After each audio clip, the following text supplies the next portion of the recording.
Baik, selamat pagi, siang, sore, malam, Pak Baju.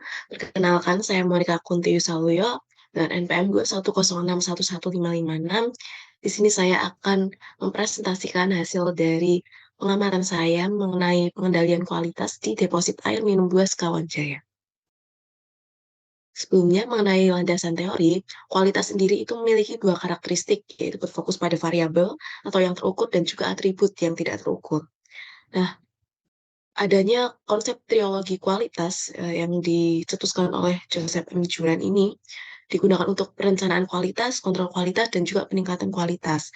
Nah, dengan adanya tingkat kualitas yang tinggi, maka akan memiliki dampak pada proses peningkatan yang berkelanjutan. Maka dari itu, perlu adanya sisi pengendalian kualitas dari setiap perusahaan yang berdiri. Seperti halnya yang nanti akan saya bahas, yaitu depot air Dua Sekawan.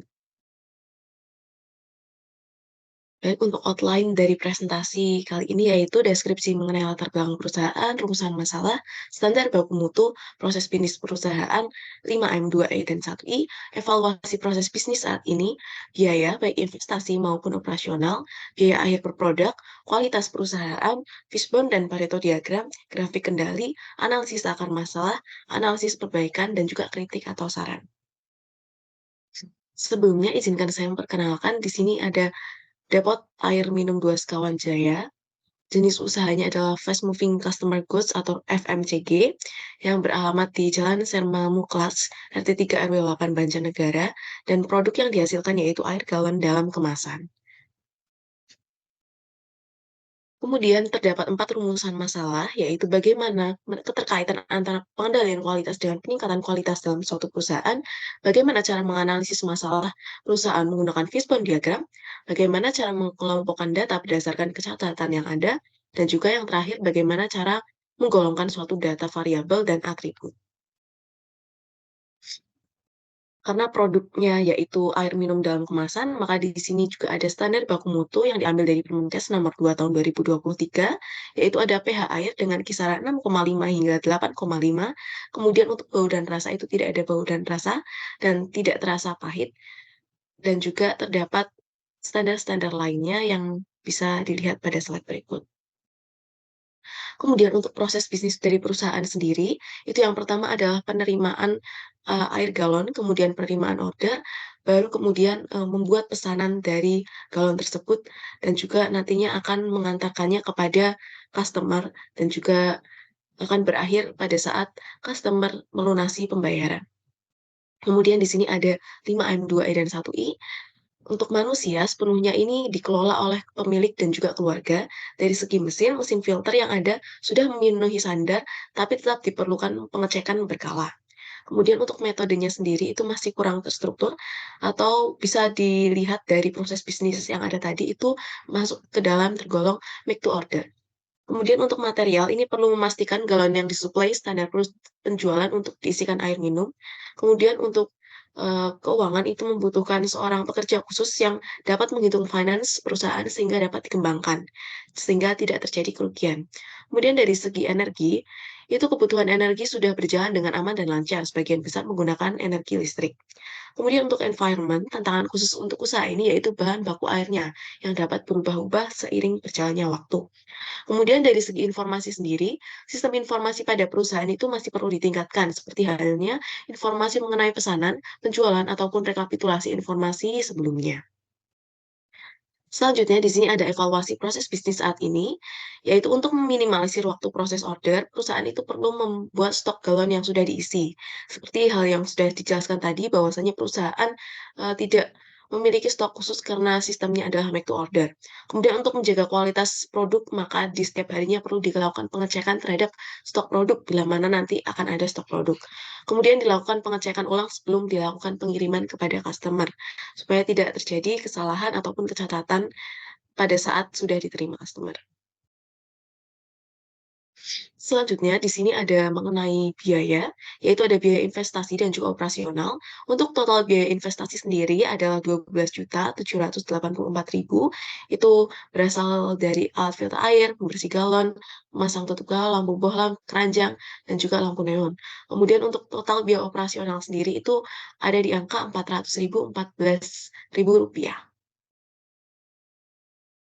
Selanjutnya di sini ada biaya akhir per produk. Untuk biaya dari galon isi air sendiri itu dibanderol dengan harga Rp6.000. Namun bila mana customer belum memiliki galonnya, maka di awal atau di muka customer harus membayar sebesar Rp25.000.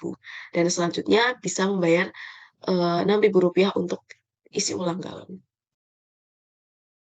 Selanjutnya untuk kualitas perusahaan, di sini saya menganalisis berdasarkan jumlah, kecatatan per bulannya dan juga dari beberapa kriteria seperti tutup galon yang cacat, itu terdapat 8 di setiap bulannya, kemudian, untuk rata-ratanya ada 8, kemudian untuk tisu galon berlebih terdapat 12, label galon cacat ada 7, kemasan galon cacat ada 2. Di sini terdapat digolongkan untuk jenis cacatnya itu produk rework, yaitu label galon cacat dan juga tisu galon berlebih. Untuk produk reject sendiri itu ada tutup galon cacat dan juga kemasan galon yang cacat. Selanjutnya di sini ada fishbone dan juga Pareto diagram. Pareto diagram didapatkan dari data yang sebelumnya tadi, jenis kecacatan dan juga jumlahnya. Dan untuk fishbone sendiri, akar permasalahannya, dicari, sumber untuk galon air yang tidak memenuhi standar, seperti ditinjau dari segi mesin, man, material, dan juga metode. Seperti dari segi man itu bisa dikarenakan seluruhnya dikelola oleh owner tanpa karyawan, dan juga dari segi, mesin sendiri tidak ada mesin sterilisasi yang khusus, hanya ada mesin pencuci galon. Kemudian dari segi metode itu, tidak terdapat tempat khusus untuk menyiapkan galon, jadi semuanya dalam satu ruangan. Sedangkan untuk material ini bisa saja dari segi kualitas air yang bisa berubah seiring berjalannya waktu. Kemudian berikut untuk grafik kendali. Di sini terdapat, jumlahnya dan juga min, UCL, LCL. Dari data ini dapat dilihat bahwasanya, data kecacatan yang ada tidak melebihi batas UCL dan juga LCL. Berikutnya dapat juga dianalisis akar dari masalah, keempat kecacatan, yaitu adalah label galon, kemasan galon, kemudian tutup galon, dan juga tisu galon yang berlebih, menggunakan fishbone diagram dengan metode yang sama seperti yang tadi sudah dilakukan. Seperti contohnya pada label galon ini dari segi manusia, bisa saja, dari pekerja tidak sengaja menggores pada saat proses transportasi, kemudian pembeli mengupas label galonnya secara tidak sengaja, ataupun dari segi mesinnya, mesin cetaknya yang kehabisan tinta, ataupun mesin cetak melakukan kesalahan cetak. Kemudian dari segi metodenya itu bisa dikarenakan proses mencetak melakukan kesalahan, dan juga dari segi material bisa dikarenakan, mencetak menggunakan tinta ataupun, jenis label yang kurang tepat. Selanjutnya terdapat analisis perbaikan, yaitu terdapat 4 saran, yaitu ada penjual membuat aturan tertulis terkait batas penerimaan tisu di setiap pembelian seperti 1 galon maksimal 1 tisu. Karena pada masalah sebelumnya terdapat beberapa customer yang, meminta lebih dari 1 tisu. Kemudian penjual tidak menerima galon yang dirusak oleh customer. Eee, Hal itu dikarenakan terdapat juga beberapa galon yang kerusakannya tidak terjadi akibat, dari pembuatan dari, perusahaan sendiri, tapi akibat kelalaian dari customer. Kemudian penjual ini juga mengganti label dengan material yang dapat bertahan lama seperti tahan air. Dan yang terakhir adalah penjual mengembalikan tutup galon yang cacat kepada supplier dan meminta pertanggungjawaban. Selanjutnya kesimpulannya adalah dengan menganalisis data secara statistikal suatu perusahaan, dapat dilakukan analisis terhadap kualitas dari output yang dihasilkan perusahaan. Dan dengan adanya fishbone diagram membantu menganalisis masalah suatu perusahaan hingga sisi dalamnya dengan pokok man, machine, material, dan juga metode. Dan suatu data kecatatan dapat dikelompokkan berdasarkan data atribut dan juga variabel, yaitu yang terukur dan juga tidak terukur.